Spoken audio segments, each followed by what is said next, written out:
Ça va bien? Amen. Êtes-vous heureux? Amen. Dieu est bon. Amen. En toute occasion. Tout le temps. Même si on est malade, Dieu est bon. Ça nous donne des moments de réflexion. On réfléchit plus quand on est malade. Ça fait 4 mois que je traîne, 4 semaines que je traîne ça, cette grippe-là.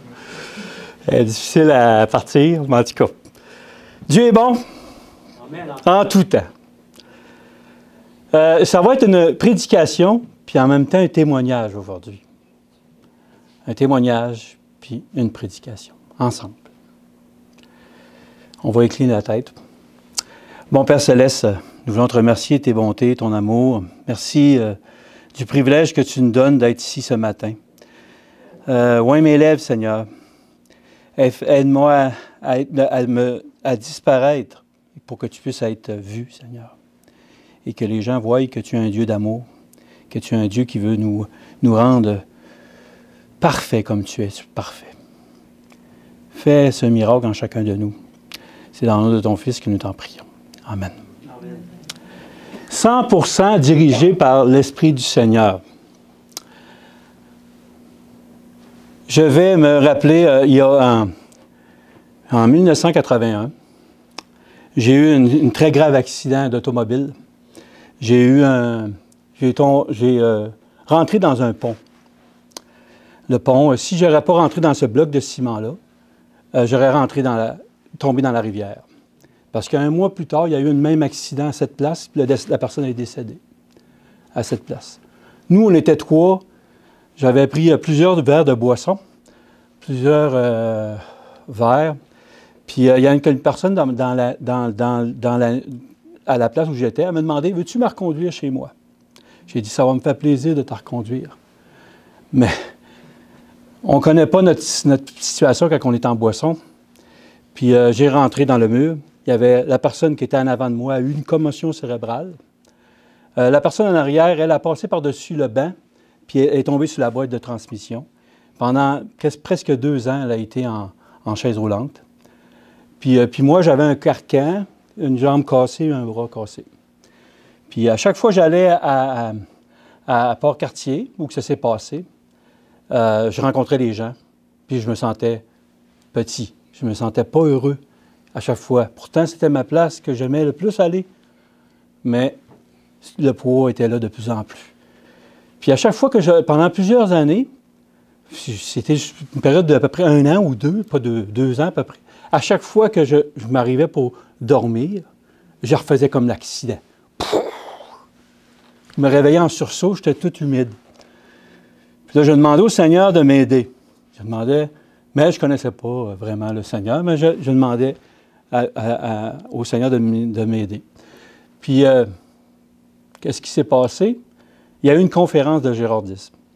Une conférence ici à Québec, en 1986. 4 ans plus tard, 5 ans plus tard de mon accident. Puis, j'ai suivi les conférences sur l'Apocalypse, puis j'ai donné mon cœur à Jésus à ce moment-là. Mon cœur à Jésus. Puis, j'étais comme une éponge. J'étais une éponge qui voulait recevoir toutes les instructions de la parole de Dieu.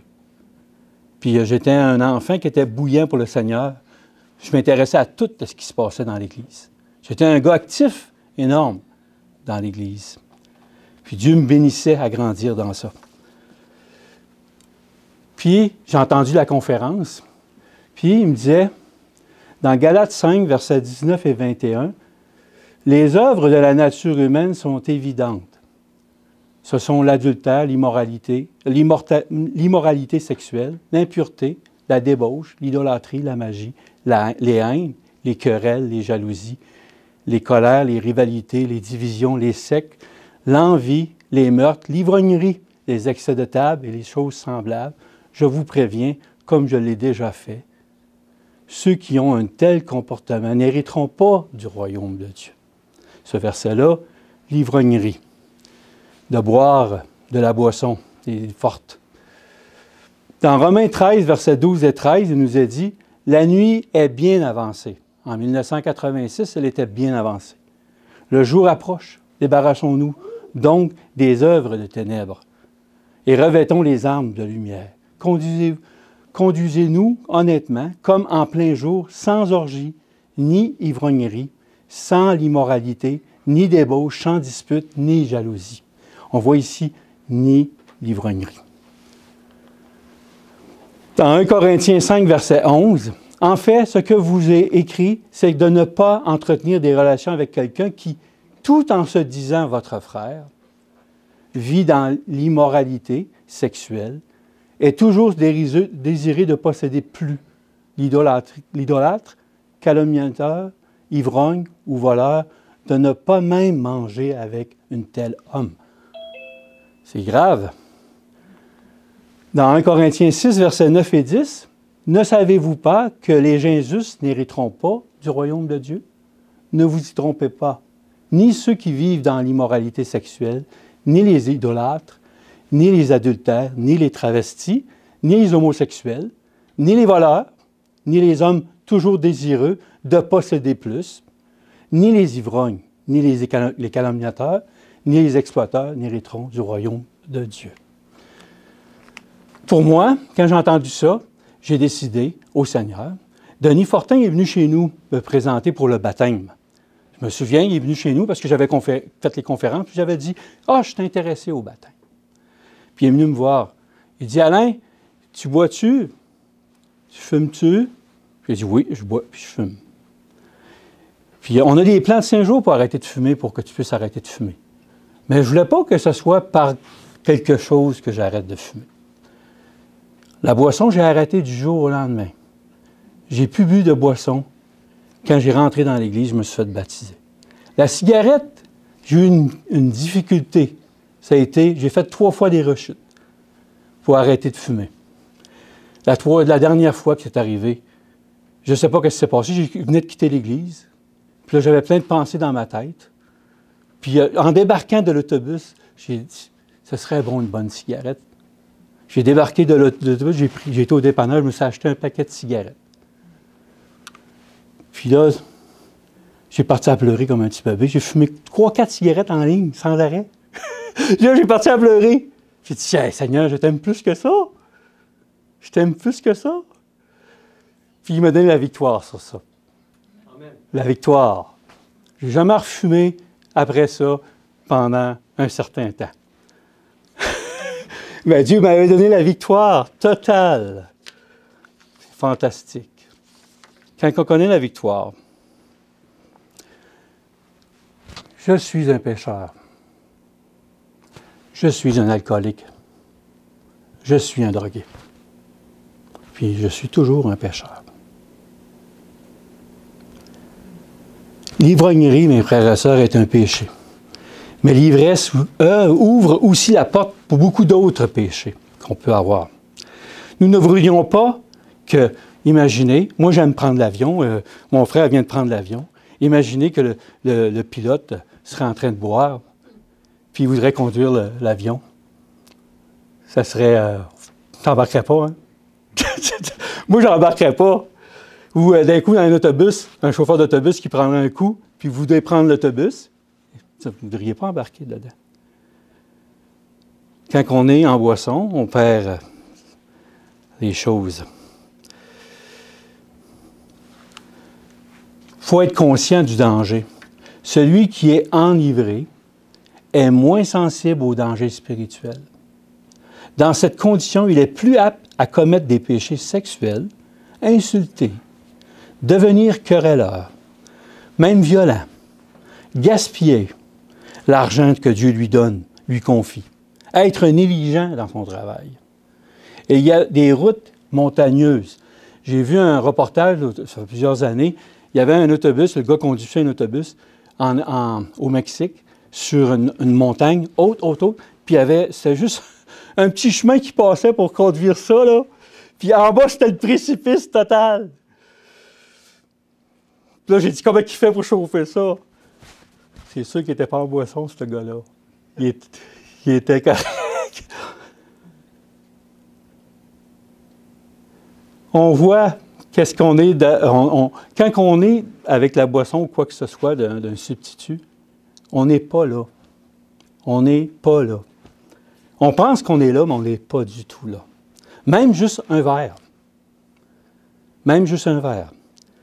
Je vais en parler tantôt. La première fois que j'ai pris un verre, après que j'étais dans l'Église, il y a plusieurs années, 13 ans, sans boire ni fumer.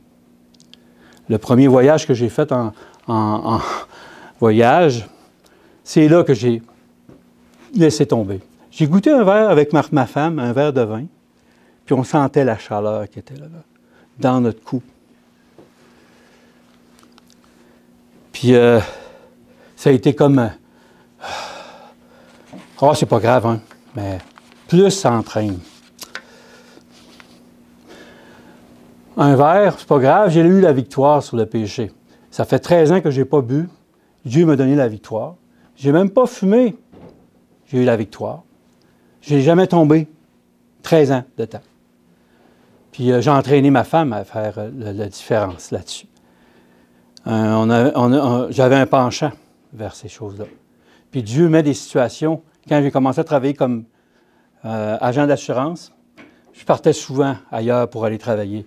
J'étais tout seul avec d'autres personnes, d'autres agents. Puis j'ai commencé à boire un petit café. J'ai commencé à boire un verre de vin, une petite bière, tranquillement. Puis pourtant, j'avais eu la victoire. J'ai dit, c'est pas grave, ça. C'est pas grave. Mais quand que tu décides, que tu as décidé de prendre une décision, puis tu le prends par tes propres forces, tu penses que c'est Dieu qui l'a fait, mais tu penses que c'est toi qui l'as fait, parce que l'Église... Oh, on ne voit pas tout. On ne voit pas tout. L'Église adventiste, quand tu veux être membre, il faut que tu ne boives plus, tu ne fumes plus. Tu vas être membre adventiste du 7e jour. Les boissons alcoolisées, le tabac, l'usage de drogue et les narcotiques étant préjudice à notre corps, nous devons également nous en abstenir. Croyez-vous que votre corps est le temple du Saint-Esprit et que vous honorez Dieu en prenant soin, en renonçant à l'usage de ce qui lui fait du tort, en vous abstenant de toute nourriture impure ou malsaine, en renonçant de consommer, fabriquer ou vendre des boissons alcoolisées ou du tabac, sous quelque forme que ce soit, en évitant de faire un mauvais usage des médicaments et en refusant de faire du trafic de narcotiques ou d'autres drogues. Quant à ça, ici, si tu désobéissais à ça, tu devais être passé en censure. Tu devais être censuré. Parce que s'il y a quelqu'un qui boit dans ton sein, ben, tu ne devrais pas garder ça. L'Église a ce mandat-là. Puis là, quand j'ai vu ça la première fois, quand je me suis fait baptiser, OK, j'ai pris la résolution. Je demandais au Seigneur de m'aider, mais je pense plus que c'était moi qui m'aidais, moi-même, dans ce choix-là. Je pense que c'était moi qui faisais ça. Puis dans la Bible, quand on commence à regarder dans la Bible, on voit deux choses qui se frappent dans la Bible. Puis ça peut nous emmener à décider à prendre des mauvais choix. C'est pour ça même Satan il a présenté à Jésus une partie de la Bible. Puis c'est comme ça qu'on peut être tenté. Amos 9, versets 13 et 15, « Les jours viennent, déclare l'Éternel, où le laboureur suivra de près le moissonneur, et les vendangeurs le semeur, où le vin nouveau ruissellera des montagnes et coulera de toutes les collines. Je ramènerai les déportés de mon peuple, d'Israël. Ils reconstruiront les villes dévastées et les habiteront. Ils planteront des vignes et en boiront le vin. Ils cultiveront des jardins et en mangeront les fruits. Et les plantes, je les planterai dans leur pays, et ils ne seront plus arrachés du pays que je leur ai donné, dit l'Éternel, ton Dieu. » On voit ici, le vin nouveau. Le vin nouveau peut nous emmener à penser que c'est de l'alcool, parce que certaines églises, ils disent « on peut boire un peu », puis il y en a d'autres qui disent qu'on ne faut pas boire. Il y en a qui disent que c'est L'abstinence. Puis il y en a d'autres, ils disent de 1 ou 2, c'est pas grave. Modération. Chaque Église parle de ça, chaque chose. Le vin qui réjouit le cœur de l'homme, ça c'est dans Psaume 104, verset 15, et il fait que l'huile resplendit son visage. Le vin qui réjouit le cœur. Ça peut être pensé que ça pourrait être le vin alcoolisé qui réjouit le cœur, parce que quand on prend un verre, ça nous réjouit. Puis ça le fait resplendir son visage. On peut dire qu'est-ce qu'on veut à la Bible, mais ça influence notre décision. Ça dépend de ton bagage que tu as. Proverbe 23, 29, 35, une autre façon qu'il nous montre, il dit « Pour qui les a, pour qui les hélas, pour qui les disputes, pour qui les plaintes, pour qui les blessures sans raison, pour qui les yeux rouges, pour ceux qui s'attardent auprès du vin. Ne regarde pas le vin parce qu'il est d'un beau rouge et qu'il fait des perles dans la coupe. Il s'avale d'un trait. Il finit par mordre comme un serpent, par piquer comme une vipère. Tes yeux auraient alors d'étranges visions et ton cœur exprimerait le dérèglement. Tu serais pareil à un homme couché en plein mer, à un homme couché au sommet d'un mât. On m'a frappé, je n'ai pas mal. On m'a battu, je ne me sens rien. Quand je me réveillerai, j'en veux encore. Ça, c'est qu'est-ce que Samuel a dit au sujet du vin. Samuel, il buvait du... Pas Samuel, Salomon, il buvait du vin. Pour découvrir ça, il a vu ça. Il a été jusqu'au bout pour ça. Il a fait essayer plein de choses pour découvrir qu'est-ce que c'était. Il l'a bu. Puis on ne voit jamais Dieu disputer Salomon. Juste à la fin de sa vie qu'il l'a repris. Il a demandé pardon. Puis il a continué, il aurait pu lui dire « Arrête de boire ». Non, il n'a jamais dit ça à Salomon. C'est bizarre. Proverbe 20, verset 1. « Le vin est moqueur, les boissons fortes sont bruyantes. J'en ai enivré, n'est pas sage. » S'en enivrer, ce n'est pas sage. Ça, c'est un verset qui me rappelle moi-même. Moi, je suis un gars, un bout en train. Je suis un agaceux. J'aime taquiner. Mais quand je prends du vin, je taquine encore plus. Je parle encore plus fort. Le monde me dit « Parle moins fort, parle plus fort. » Puis, je suis ricaneux. Beaucoup. Tannant. Même je serais tannant. Je ne raconterai pas tout, là, c'est pas juste ici pour édifier le péché. Je suis ici pour parler du Seigneur. OK? C'est juste pour montrer la situation, qu'est-ce que Dieu veut qu'on fait, puis surtout qu'est-ce on est arrivé à la fin. Moi, ça m'a aidé. Oui, j'ai passé par là, mais Dieu ne veut pas qu'on passe par là. Je vous le dis.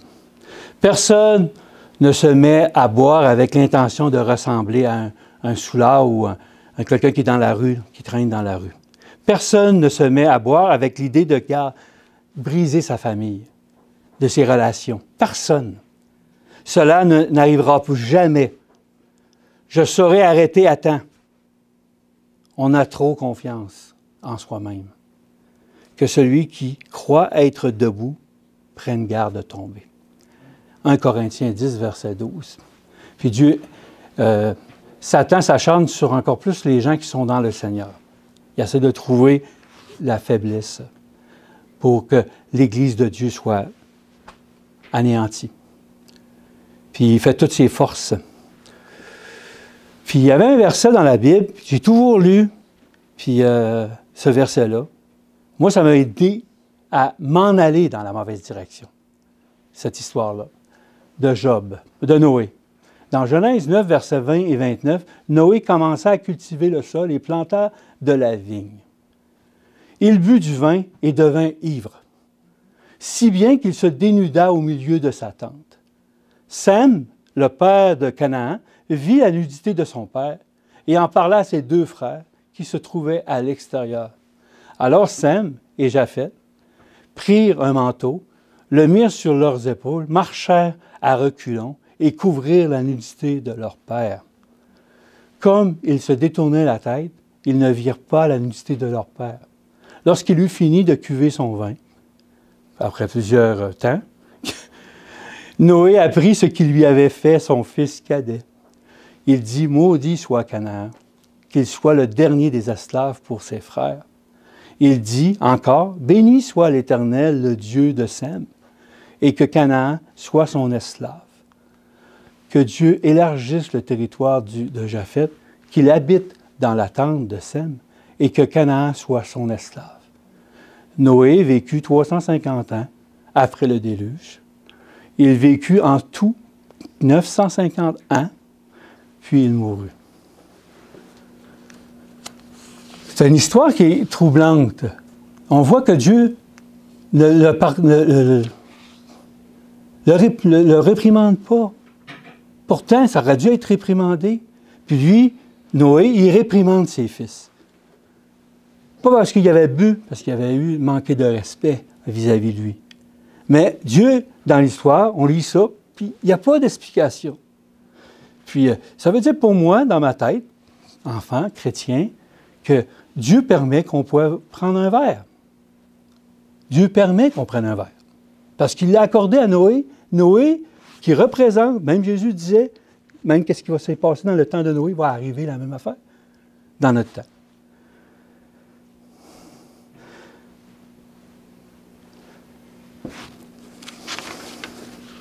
Passe avant. Deuxième histoire dans la Bible qui fait une autre différence. Celle-là est pour le côté de boire, puis l'autre côté, c'est pour ne pas boire. Deutéronome 21, versets 18 et 21. Supposons qu'un homme ait un fils désobéissant et rebelle, qui n'écoute ni son père ni sa mère, et ne leur obéisse pas, même après qu'ils l'ont puni. Le père et la mère le prendront et le conduiront vers les anciens de la ville, à la porte de l'endroit qu'il habite. Ils diront aux anciens de sa ville, « Voici notre fils qui est désobéissant et rebelle, qui ne nous écoute pas et qui se livre à des excès et à l'ivrognerie. Tous les hommes de sa ville le lapideront. Il sera puni de mort. Tu l'extirperas ainsi le mal du milieu de toi, afin que tous les Israélites en entendent parler et éprouvent de la crainte. » Une histoire qui est difficile.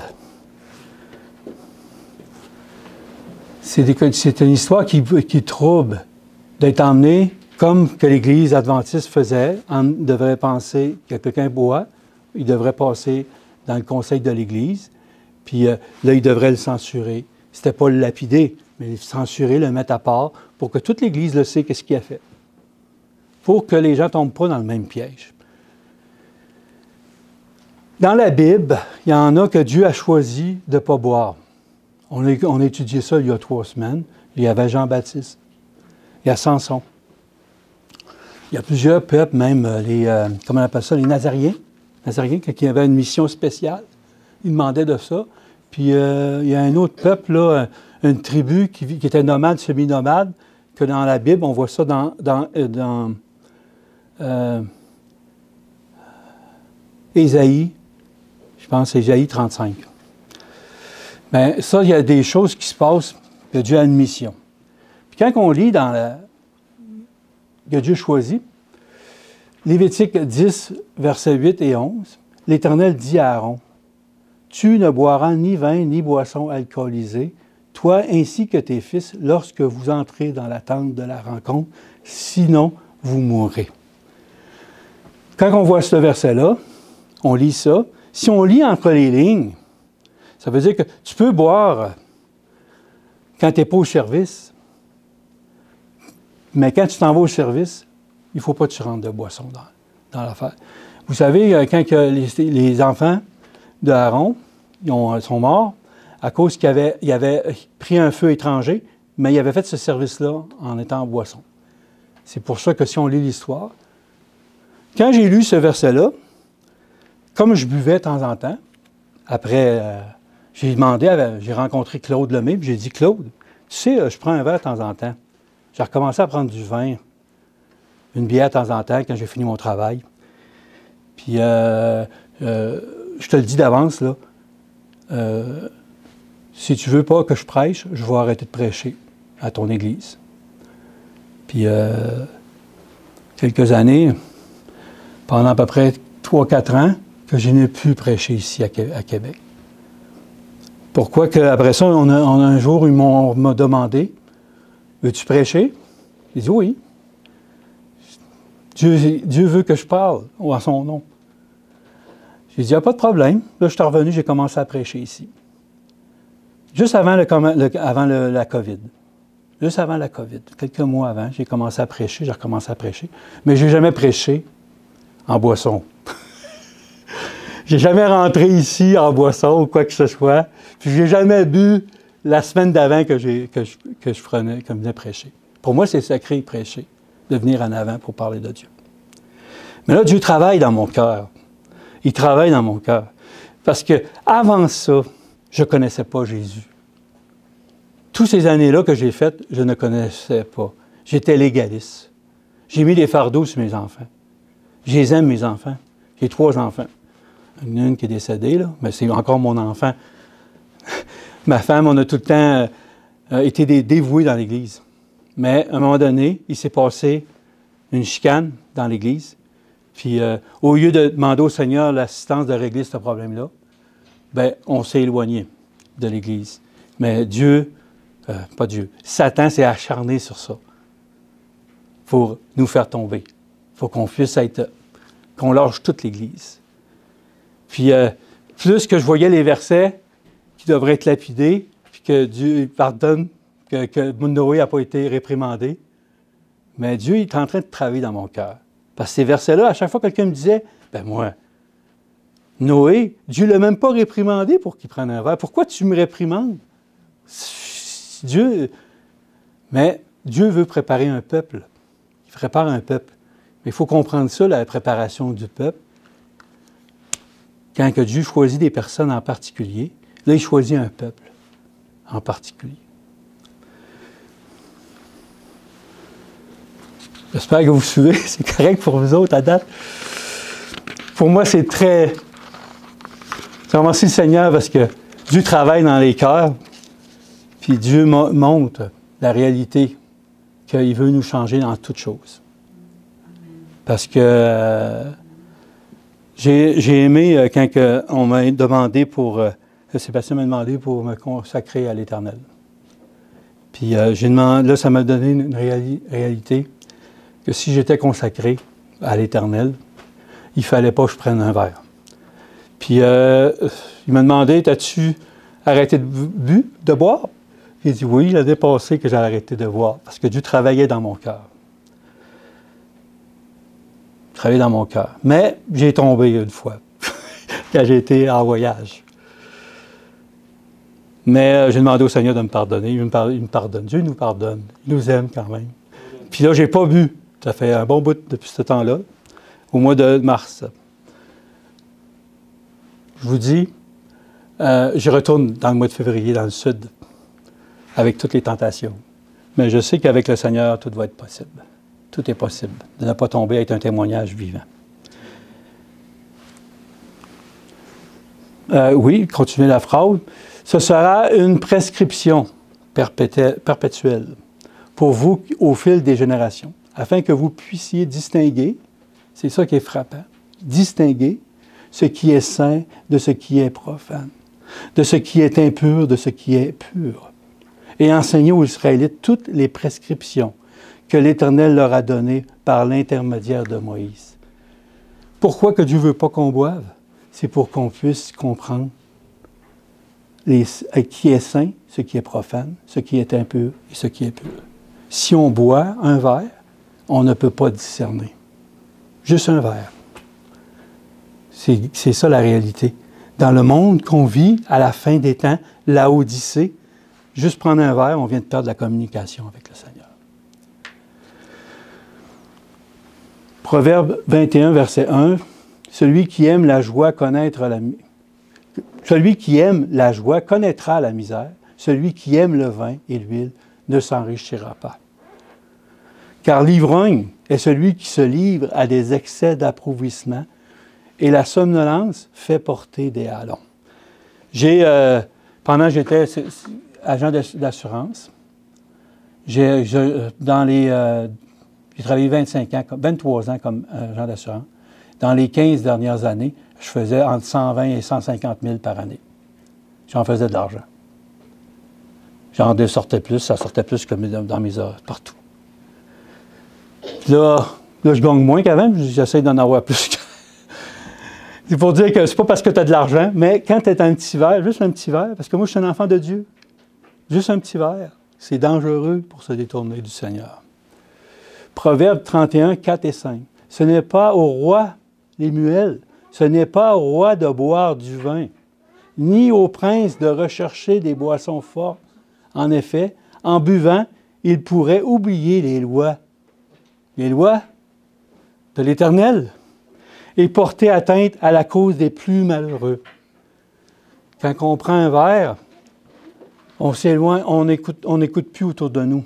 On s'éloigne vers les personnes. Puis on devrait être proche des gens. Quand on prend du vin, on s'éloigne du monde. On pense de s'unir avec les gens, mais on s'éloigne du monde. C'est ça qui nous dit la parole de Dieu. C'est pas moi qui l'invente. C'est la parole de Dieu qui dit ça. Il y a un moyen à 100% sur de nous de garder de tout qu'on puisse tomber. Parce que le manger et le boire influencent beaucoup. On a parlé du manger, puis le boire aussi, les deux ensemble. Nous entraîne à ne pas choisir Dieu, à penser à nous en premier. La seule façon pour ne pas être influencé par ça, c'est de ne pas boire. Puis Sir White, elle nous dit dans Témoignage pour l'Église, volume 1, page 479. La seule sauvegarde est de ne pas toucher, de ne pas goûter, de ne pas avoir à portée de la main le thé, le café, le vin, le tabac, l'opium et les boissons alcoolisées. La nécessité pour les hommes de notre génération d'appeler à leur aide la puissance de la volonté soutenue par la grâce de Dieu afin de résister à la tentation et de ne pas permettre le plus léger abandon à un appétit perverti. Cette nécessité est 2 fois plus grande maintenant, aujourd'hui, qu'il y a quelques générations. Mais nous avons moins de maîtrise de nous que les gens de cette époque. On est moins fort qu'avant. Moins fort qu'avant. Puis Satan va se servir de ça. Peut-être que vous vous dites, mais j'ai déjà fait l'expérience, je suis capable. Je bois un peu, généralement, avec un repas. J'ai commencé à boire un verre de plus, puis un bière en emmenant un autre. Puis pourtant, je pensais d'avoir vaincu. J'ai vu la laideur de mon accident d'automobile. Puis j'avais décidé d'arrêter de boire.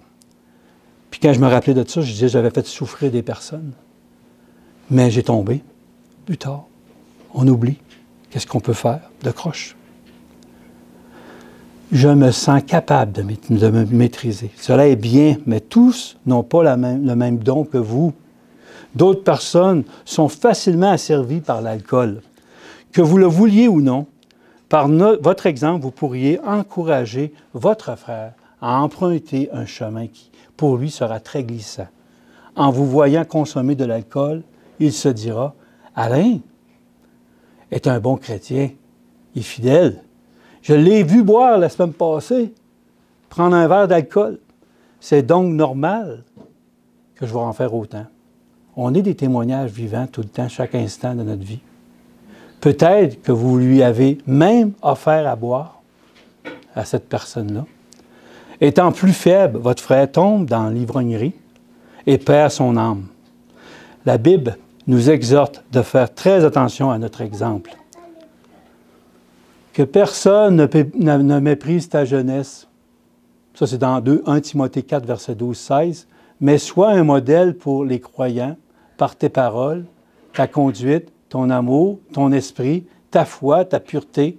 En attendant que je vienne, applique-toi à lire les Écritures dans l'Assemblée, à encourager, à enseigner. Ne néglige pas le don que tu as reçu, celui qui t'a été donné d'après une prophétie, lorsque le Conseil des Anciens a posé les mains sur toi. Merci, Sébastien. Un ancien a posé la main sur moi. Ben, l'Église était là et a appuyé ça. On a une responsabilité. 1 Timothée, la suite. Occupe-toi de ces choses, donne-toi tout entier à elles, afin que tes progrès soient évidents pour tous. Veille sur toi-même et sur ton enseignement. Mais-y de la persévérance, car en agissant ainsi, tu te sauveras toi-même, ainsi que ceux qui t'écoutent. Alléluia. Grande responsabilité. Dans le texte que Sébastien a lu, dans les versets 21 et 23, mais on va lire avant, juste avant, Romains 14, verset 13 et le verset 15. Ne nous jugeons donc plus les uns les autres, mais veillez plutôt à ne pas placer d'obstacles ou de pièges devant votre frère. Si ton frère est attristé à cause de ce que tu manges, tu ne marches plus selon l'amour. Ne cause pas, par ta nourriture, la perte de celui pour lequel Christ est mort. On aurait pu remplacer ça par la boisson. En effet, le royaume de Dieu, ce n'est pas le manger et le boire, mais la justice, la paix, la joie par le Saint-Esprit. Celui qui sert Christ de cette manière est agréable à Dieu et approuvé des hommes. Dans les 13 premières années de ma foi chrétienne, j'ai marché beaucoup par le manger et le boire, énormément. J'étais très légaliste. J'ai suivi des cours de cuisine. Je voulais tout manquer, rien de ça. Mais j'ai oublié le plus important, Jésus. La justice, la paix et la joie par le Saint-Esprit. Il est bien de ne pas manger de viande, de ne pas boire de vin et de s'abstenir de celui qui peut être pour ton frère un obstacle, un piège ou une source de faiblesse. Mais celui qui a des doutes au sujet de ce qu'il mange est condamné, parce qu'il n'agit pas par une conviction de foi. Tout ce qui ne provient pas d'une conviction de foi est un péché. Ça m'a remis en question. Tout ce que j'ai fait pendant les 13 années que j'étais fidèle, c'était un péché devant Dieu, parce que c'était par ma force. Par ma force. Maintenant, c'est Jésus qui fait dans mon cœur. C'est Jésus qui donne la victoire sur le péché. Sur tout, totalement. Cherchez. Vous n'êtes pas obligé. Vous n'êtes pas jugé si vous prenez encore un verre ou quoi que ce soit. Moi, je ne vous jugerai pas. Mais je sais que Dieu a une mission encore plus grande. Que si on demande au Seigneur de nous éclairer, il va tout enlever. La boisson, c'est facile, mais il y a des traits de caractère qu'on a, toutes sortes d'affaires qu'on a dans notre vie, qu'on traîne, qu'on garde. Puis Dieu veut qu'on abandonne ça totalement à lui. Parce que la boisson, facile, on voit, c'est à l'extérieur. Ou quelqu'un qui fume, c'est extérieur. Mais en dedans, on a plein d'idées. Ouais. Je me souviens juste d'une histoire qui m'a frappé dans l'église. C'était que j'ai vu mon église comme elle était à ce moment-là. C'était à l'église à Saint-Hubert. Puis un monsieur qui arrive avec un pâté au poisson. Il n'était pas baptisé, puis il arrivait avec un pâté de poisson. Puis les gens qui étaient végétariens, ils étaient tout autour de l'affaire. Ils ne s'approchaient pas, puis ils laissaient le monsieur tout seul sur sa table qui avait mis son plat. On était à peu près 5-6. On était s'assieds. Dans ce temps-là, je ne mangeais pas de poisson. Hein. J'étais végétarien. Mais pour aider au monsieur, pour qu'il soit heureux, j'ai mangé avec lui du poisson. Mais là, j'ai vu mon Église. Toutes ces années-là, comment qu'on était. Des fois, on ne s'en rend pas compte comment on agit vis-à-vis des autres. Dieu, Paul, il dit, il est exigeant pour lui, mais jamais pour les autres. Jamais, jamais, jamais. Être exigeant pour soi-même, pas pour les autres. Oui, où j'ai lu. Encourage, dans Tite 2, versets 6 et 8, Encourage de même les jeunes gens à se montrer réfléchis en étant toi-même, en tout point de vue, un modèle de belle œuvre. Dans ton enseignement, fais preuve de pureté, de sérieux, d'intégrité. Que ta parole soit saine et irréprochable, afin que nos opposants, c'est ça, afin que nos opposants soient couverts de honte, n'ayant aucun mal à dire de nous. Ah, c'est un verset que Daniel avait appliqué ça dans sa vie, parce qu'ils ont cherché une affaire pour le faire tomber. Puis ils n'ont pas réussi à le faire tomber, parce que tout ce qu'il faisait, c'était pour la gloire de Dieu.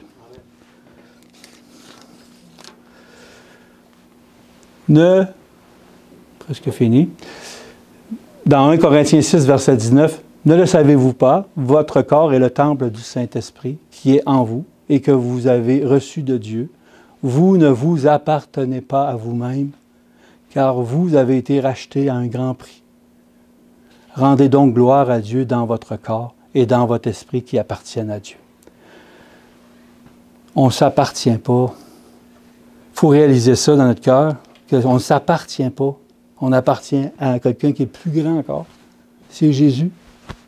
Puis il veut avoir des outils. Il veut avoir des personnes pour l'aider. Ne savez-vous pas que vous êtes le temple de Dieu et que l'Esprit de Dieu habite en vous? Si quelqu'un détruit le temple de Dieu, Dieu le détruira. Car le temple de Dieu est saint et ce que vous êtes. Alléluia! Êtes-vous saint? Amen? Moi, je me sens saint. Avec toutes les années même que j'ai passées, je sais que Dieu me l'a lavé, il m'a pardonné. Parce que sans ça, je ne serais pas ici, il n'aurait pas revenu nous chercher. Je sais que Dieu nous a pardonné. Mis à part une mission spéciale. Ben oui. Vous les reconnaîtrez à leurs fruits. Cueille-t-on des raisins sur les ronces ou des figuiers sur des chardons? Tout bon arbre produit de bons fruits, mais les mauvais arbres produisent de mauvais fruits. Juste un arbre qui comprend, qu'on verse du vin dessus, de la boisson l'alcool, mais l'arbre, le fruit ne goûte plus la même chose. C'est un mauvais fruit. Ça ne prend pas grand-chose, hein? Ça n'est pas un bon fruit. Dieu dit qu'on a un fruit pur, ça veut dire qu'il n'y a rien qui se rajoute ou on prend comme il est. Dans 1 Corinthiens 6, 12, 1 Corinthiens 10, 23 et 31, « Tout m'est permis, mais tout n'est pas utile. Tout m'est permis, mais je ne me laisserai pas dominer par quoi que ce soit. Tout m'est permis, mais tout n'est pas utile. Tout m'est permis, mais tout n'édifie pas. Ainsi donc, que vous mangiez, que vous buviez, ou quoi que ce soit que vous fassiez, faites tout pour la gloire de Dieu. » Amen. Je t'ai rendu là. On doit se poser une question, mes frères et sœurs. Le chrétien a-t-il le droit de boire de l'alcool? C'est permis. Peut-être que ce n'est pas la seule question à se poser. Il est donc important pour le chrétien de se poser la question. Comment boire pour la gloire de Dieu? Comment boire pour la gloire de Dieu? Paul recommande de se demander non seulement si une action est permise, mais aussi si elle est utile, si elle peut nous asservir, si elle édifie les autres, si elle glorifie Dieu. En terminant, le verset que je vais vous partager, 1 Pierre 2, versets 4 à 10, « Approchons-nous du Christ, la pierre vivante, rejetée par les hommes, mais choisie et précieuse devant Dieu. Et vous-même, en tant que pierre vivante, laissez-vous édifier pour former une maison spirituelle, un groupe de prêtres saints, afin d'offrir des sacrifices spirituels que Dieu peut accepter par Jésus-Christ.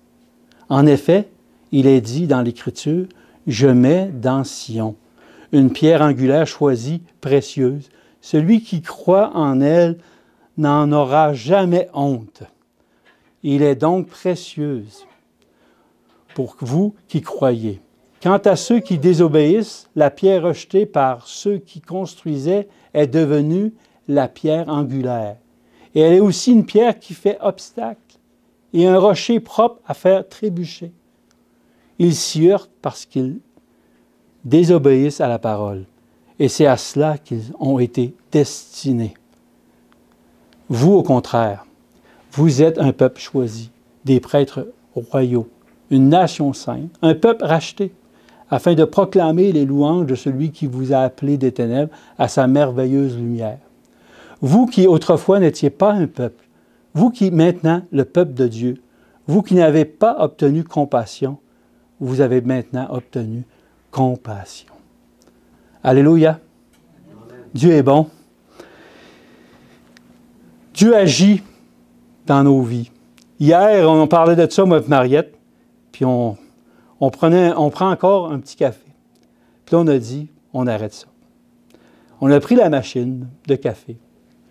Machine, tout ça, là, grosse machine, on l'a mis, elle l'a pris, puis elle l'a mis dans la poubelle. Amen. Dans la poubelle. Tout!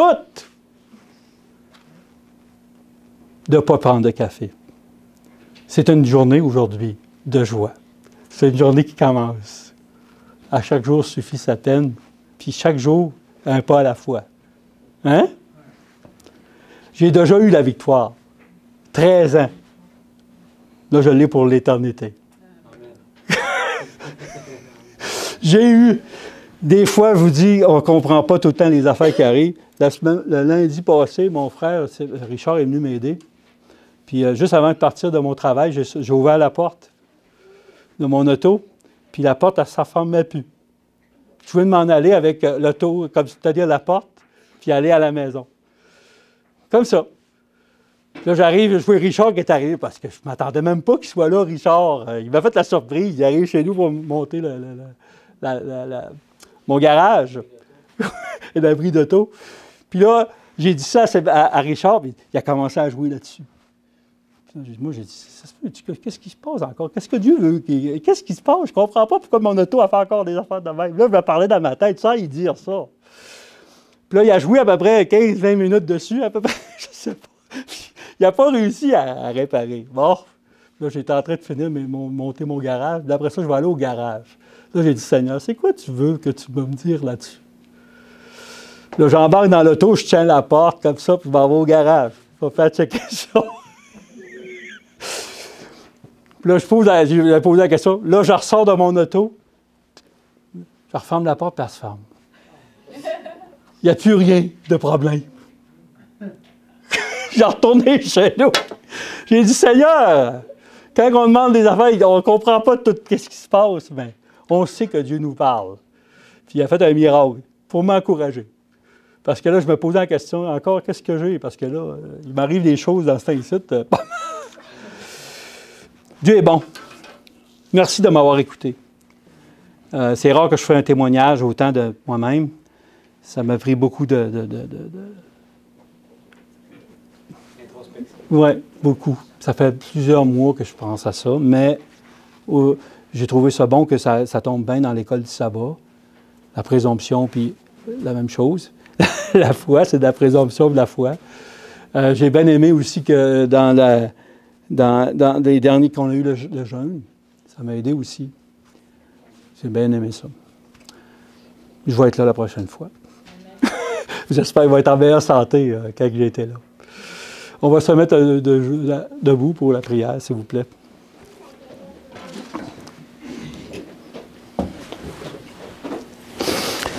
Bon, Père Céleste, merci Seigneur pour tes bontés, ton amour. Merci de nous pardonner, Seigneur, de nous laver de tout péché.